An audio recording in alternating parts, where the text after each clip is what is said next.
Hey guys, and welcome to part 3 of our Force Unleashed playthrough. Now that we've killed all those guys, especially the ones with the machine guns, we can continue on. Oh goody, more pointless stormtroopers with shit aim.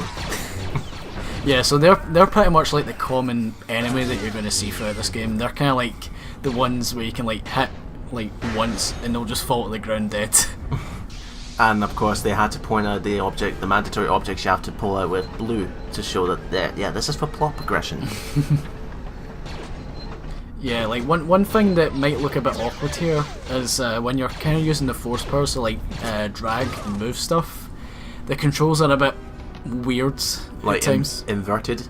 Yeah, they're a bit inverted at times, so we do apologise if there's like a few sort of like awkward moments where we're just like doing something as simple as opening a door and it's kind of like moving slowly, then going back and then forward again. What do you mean we, Colin? Remember, you're the one who's actually playing the game. I'm just here for the thrill. I thought we were a team. No, it's your turn. It's your turn. I've already done plenty of enough playthroughs at this point. It's your turn. I don't want to be like the Dominator.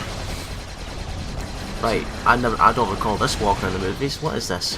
I can't remember the exact name of this sort of walker, but it's kind of like a sort of like anti-grav sort of walker. It can like pick things up and it can like throw stuff at you. Oh, and you're getting dominated now. Yeah.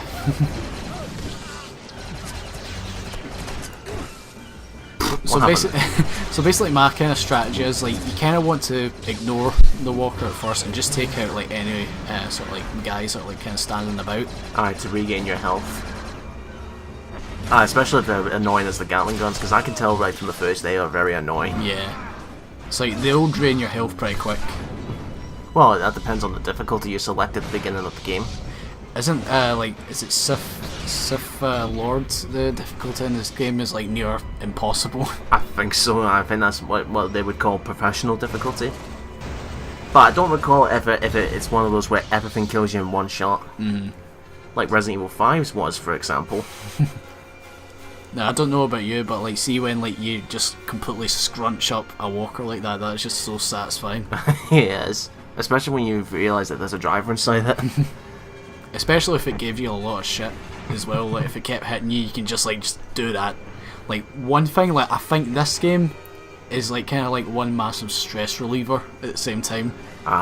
Especially when you get all the sort of like unlocks. Just something that you just wish you can take. Let's say you had something went wrong at work or stock not arriving, for example. You just want to go ahead and just makes you feel good when you do that, doesn't it? You just want to like just destroy stuff. Like it's good to take your anger out on. Well, that's what the Emperor wants. Unleash your anger. Maybe this is like one big conspiracy. It's just one big game to lead you to the dark side. Maybe. Well, it already led you to the dark side, so considering you're starting on the dark side, as evidenced with the red lightsaber. By the way, lightsaber, best weapon in every other source of media ever. It's especially the coolest looking, I think. Aye, especially when you see like not just the fighting choreography in the movies, but I'm talking like other fan lightsaber duels, like that one called Darth Maul Apprentice. Oh my god, you would not believe that is not a fan film. It's that good. I love that like there's fan arts of like Doctor Who where like the Doctor has a sonic screwdriver which turns into a lightsaber. I think I recall someone making an FX lightsaber of that hilt, and I'm thinking your child self is dreaming or gushing over the idea. Like, well, I'm going to sound like a total like Doctor Who fanboy right here, but see if the Doctor had a lightsaber, he would pretty much be a god. But I don't think the Doctor would ever use a lightsaber because he's more of a pacifist than like someone that's like just goes around destroying stuff. Aye, he's not the one to go and pick fights, he's one to resolve them. Yeah. Oh, there's a little R2 in it. I know, like if you're feeling like such an asshole, you can like destroy the little sort of astromech droids if you want to. But it doesn't give you anything. No. Although, if you destroy over 35, you can get a trophy for it. Huh. What is and let me guess, is it called, the trophy name called Jewel of the Droids? And wait, did he just clip through the wall there? Yeah, he did. I think like the trophy name is called like Proxy Won't Like That. Oh, okay. Because you destroy those brothers and sisters. Would you think Proxy is more like a free peel if he actually grew some balls? Yeah, he's pretty much 3PO if he wasn't gay. I mean, the only thing that 3PO is really good for is translation. I mean, who's to say that, let's say, that could be really handy. Do you know what? I bet you someone's already did that. You know these translators you can get when you say you want to go and visit another country, and you go to a reception or store and they cannot speak a word of English. You pick a translator. Imagine if you can. I would imagine there's a translator there with 3PO's voice. One thing I will say about episode 2, the one scene that always sticks out in my mind is when C-3PO's head gets put on a battle droid's body. Like say what you want about episode 2, but that is got to be the highlight of the movie. Oh, I would say the highlight for me is when the Clone Wars actually starts. Like that arena battle. Well, I do think the arena battle, was pretty cool. I mean, first of all, it's one cool thing after another. You get creatures like gladiator style, and then all of a sudden 300 Jedi, and then war in the one planet.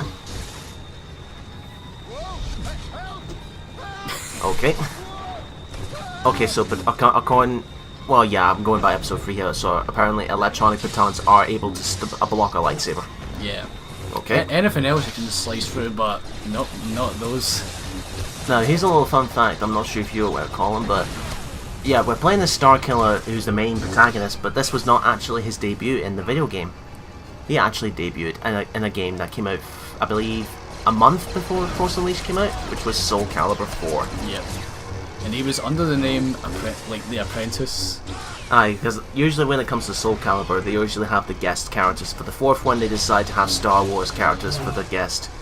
And they used to be exclusive to what system they were on. Like, it came out on 360 and PS3. If you got the PS3 version, you got Vader. If you fit the 360 version, you get Yoda. But eventually, they released them both respectively as DLC, either way.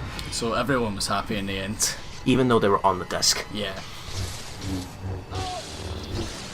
Well, I do think like the guest characters in Soul Calibur, like some fit, while some don't. Like the Star Wars ones in particular, like they just don't really fit into the sort of like setting that Soul Calibur's in. Considering that that's like medieval swords and all, and yet they're able to block lightsabers. Yeah. Like in Soul Calibur 2, like Link is a guest character in the Nintendo GameCube version. Like that sort of makes sense. Because he's using the same type of weaponry and it's sword and it can block that. Compared to where you'd think lightsaber can cut through anything. Well, except electric batons. That is really weird when you think about it. If Link and Darth Vader and Yoda both appeared in the Soul Calibur games, does that mean that like Hyrule and the Star Wars galaxy take place in the same universe? Oh, I don't know what the developers thought of it, of story plot, because I don't recall them actually giving an actual story to Soul Calibur up until 5, which was terrible. Yeah, they had Assassin's Creed characters in that game, didn't they? Aye, but the overall story of 5 was just utter repetitiveness and rubbish. And they haven't really made a Soul Calibur game since then, have they? Nope, not a single word from them. All that they've done after 5 was they tried to do this quote-unquote free-to-play bullshit game on the PS3, and we all know it was bullshit, and nothing happened because of that. Anyway, enough of Soul Calibur, let's get back to Star Wars. Yeah. Level up. Yep, we've got another level up here. So we could upgrade some of our powers now, but we're going to leave that till later. Because I recall we're near the end of the level, actually. Yeah. Yeah, like this guy's just being a stubborn git. He's won a promotion, that's what it is. Don't you feel you do that with your hand when you go into a supermarket and then you get those doors that open wide? You just do that with your hand to make it as if you opened it with the Force. I love that scene in episode 3, you know, when Yoda walks into Emperor Palpatine's like sort of office, and his royal guards are like standing side by side like near the doorway, and Yoda like just flicks his hand, they both like fall to the ground. I love that. That's one way to greet an important member of a CEO. Ah, green, my favourite colour. Good on you, Mr. Kota. Yeah, like the green lightsabers. Yeah, I always said to myself, if I was ever a Star Wars character, it's going to be a green lightsaber for me. For me, it would probably be a blue one. Stephen will be proud of you. He should have died right there. If that was in the movies, he'd be dead. Yeah, but this is game logic. They've got like a health bar. Oh, according to him, he's got invincibility now. Yeah, so he must have like a force shield or something like that.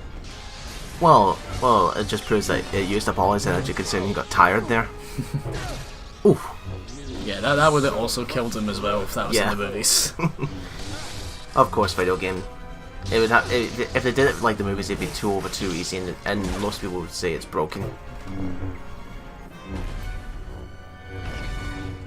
You're stronger than I thought. Yeah, I'm high on the Red Bull today. Imagine that the ultimate way to get the Force was just to drink Red Bull. It gives you wings. No, it gives you the Force. Okay, is this Jedi trying to commit suicide? He's like, if you're gonna kill me, I'm gonna take you with me. So pretty much, is this Coruscant we're falling into? No, I don't recall. I think it was called Nar Shaddaa, some shite like that. But you would think it was Coruscant to begin with when you first see the planet at a glance, but we don't actually get to visit that planet after this. So I do find it cool that Coruscant is like just one massive city built onto a planet. Aye. And to find that there's a lot of places you can go to. Oh, okay. What, did you just fall on a banana skin there? Yeah. It's like, it may not be blind yet, but you can't see for shit. So how do you go about these boss fights actually? Do you just button mash till you win? Pretty much, like, as you can see here, like, it kind of looks like there's no strategy to it at all. Well, from what I've seen, I'd say the best strategy is dodge his attacks, wait till he's tired like that, and then go full blown until he comes back up. Rinse, repeat.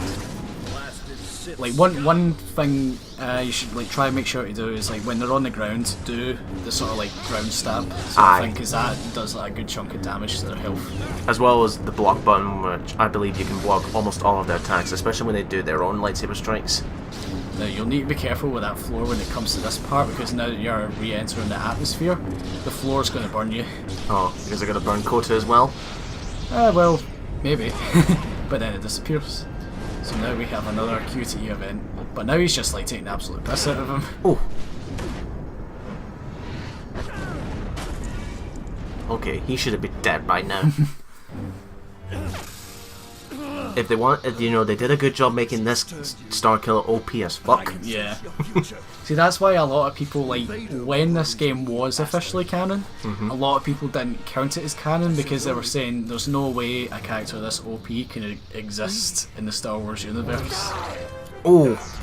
Yeah, so... Now he's blind. Now he's blind. You know, if you wanted to make your Master Prelate, you should have just stabbed him in the chest right there, Starkiller. You know, just saying. Just saying. Okay, how is he supposed to know that the Juno's ship was going to be there? It's just all perfectly timed. Master Kota promised me a bag of chips. Did you return them to me? No, Master. A pesky seagull stole them. The seagulls from Finding Nemo?